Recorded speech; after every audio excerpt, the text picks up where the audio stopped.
આદિવાસી વિદ્યાર્થીઓની post metric શિષ્યવૃત્તિ ફરીથી શરૂ કરવાના સરકારના નિર્ણયને ચૈતર વસાવાનો આવકારી આભાર વ્યક્ત કરાયો છે।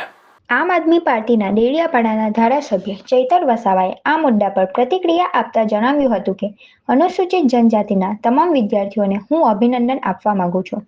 આપ સૌનો સાથ અને સહકાર મળ્યો એટલા માટે ગુજરાત સરકારે મોડા પણ પોતાની ભૂલ સ્વીકારી અને ભારત સરકાર પુરસ્કૃત પોસ્ટ મેટ્રિક શિષ્યવૃત્તિ શરૂ કરવા માટે પરિપત્ર બહાર પાડ્યો છે। તો સરકારનો પણ હું આભાર વ્યક્ત કરું છું। 1 જુલાઈ 2010ના રોજ કેન્દ્ર સરકારે અનુસૂચિત જનજાતિઓના વિદ્યાર્થીઓ ઉચ્ચ અભ્યાસ કરી શકે માટે પોસ્ટ મેટ્રિક શિષ્યવૃત્તિની શરૂઆત કરી હતી। તેમાં કેન્દ્ર સરકાર 75% અને રાજ્ય સરકાર 25%નું યોગદાન આપીને આદિજાતિ વિદ્યાર્થીઓને મદદ કરતા હતા। ત્યારબાદ તારીખ 28/10/2024ના પરિપત્રથી સરકારે આ શિષ્યવૃત્તિ બંધ કરવાનું એલાન કર્યું।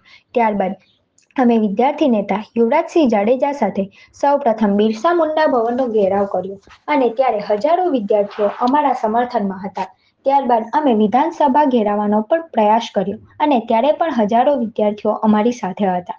આ દરમિયાન અમારી અટકાયત પણ થઈ। ત્યારબાદ વિધાનસભામાં પણ આ યોજના ફરીથી ચાલુ થાય એ માટે અમે ઉગ્ર રજૂઆતો કરી। એ દરમિયાન શિક્ષણ અને આદિજાતિ મંત્રીએ આ શિષ્યવૃત્તિ કેમ બંધ કરવામાં આવી તેના અનેક લાભો ગણાવ્યા। તેમ છતાં પણ આ શિષ્યવૃત્તિ ફરીથી શરૂ કરવા માટે અમે ઉગ્ર માંગ કરી। આ દરમિયાન કોંગ્રેસના નેતાઓએ પણ અમારો સાથ આપ્યો। ત્યારબાદ અમને તમામ લોકોને વિધાનસભાના ગૃહમાંથી સસ્પેન્ડ કરવામાં આવ્યા અને છતાં પણ અમારી માંગ વ્યાજબી હતી અને સાચી હતી, જેને આજે સરકારે સ્વીકારી છે। આ મુદ્દા પર અમે ગુજરાતના તમામ જિલ્લાઓમાં વિદ્યાર્થી નેતા યુવરાજસિંહ જાડેજા સાથે મળીને આવેદન પણ આપ્યા છે। અનંત પટેલે NSUIની ટીમ સાથે મળીને આવેદનપત્રો પણ આપ્યા અને વિરોધ પણ દર્શાવ્યો। તમામ લોકો સાથે મળીને એકજૂથ થયા એટલા માટે સરકારે આ મુદ્દા પર પીછેહઠ કરવી પડી અને સરકારને ખ્યાલ આવ્યો કે તેમની ભૂલ થઈ રહી છે અને અત્યારે સરકારે તેમની ભૂલ સુધારી છે, માટે અમે સરકારનો પણ આભાર માનીએ છીએ। 28/10/2024ના રોજ ગુજરાત સરકારે આ યોજના બંધ કરવા માટે ઠરાવેલ અને પરિપત્ર બહાર પાડેલ, જેના કારણે જે મેનેજમેન્ટ કોટામાં અભ્યાસ કરનારા વિદ્યાર્થીઓને સંસ્થાઓ દ્વારા જણાવવામાં આવ્યું, કોલેજો દ્વારા જણાવવામાં આવ્યું કે તમે ફી ભરો રોકડી, કાં તો તમે તમારી સર્ટી લઈને એડમિશન કેન્સલ કરાવો, જેના કારણે 60,000 જેટલા વિદ્યાર્થીઓનું ભવિષ્ય અંધકારમય બનવા જઈ રહ્યું હતું। એને ધ્યાને લઈને ઘણા વિદ્યાર્થીઓ, વાલીઓ, સંસ્થાઓની રજૂઆતો અમારી સમક્ષ આવી।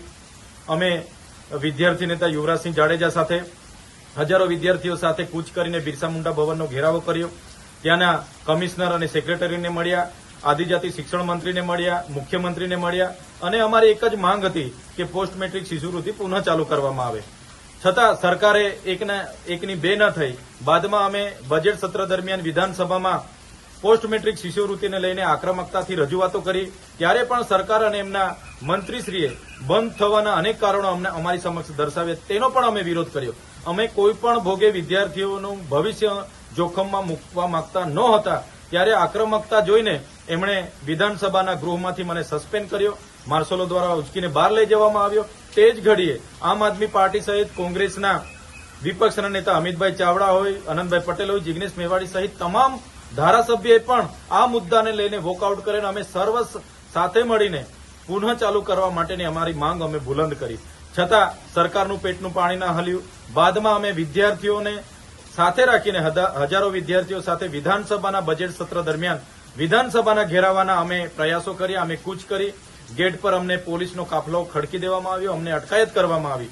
છતાં અમારી માંગ અમે બુલંદ કરી। હમણાં પણ અમે સરકારને કીધું કે શાળા પ્રવેશોત્સવ સુધીમાં જો સરકાર પોસ્ટ મેટ્રિક શિષ્યવૃત્તિ યોજના જો નહીં ચાલુ કરશે તો આદિજાતિ વિસ્તારોમાં શાળા પ્રવેશોના કાર્યક્રમોનો અમે બહિષ્કાર કરીશું, જેને ગંભીરતાથી લઈને સરકારે મોડી પોતાની ભૂલ સ્વીકારીને આજે પોસ્ટ મેટ્રિક શિષ્યવૃત્તિ પુનઃ ચાલુ કરવા માટેની ઠરાવ કરીને પરિપત્ર બહાર પાડ્યો છે। ત્યારે ઉચ્ચ અભ્યાસ કરનારા, ચાહે diploma, degree, ANM, GNM, BSc, pharmacy, MBBS તમામ વિદ્યાર્થીઓને આનો લાભ થવાનો છે। ત્યારે એ વિદ્યાર્થી, વાલીઓ, સંસ્થાઓ અને આમાં સહકાર આપનારા તમામ લોકોનો આભાર માનું છું। સરકારે લીધેલો વિદ્યાર્થીઓના ભવિષ્યના હિતના લીધેલા નિર્ણયનો પણ અમે વિનમ્રતાથી આવકારીએ છીએ, એમનો પણ અમે આભાર માનીએ છીએ। ધન્યવાદ, જોહાર।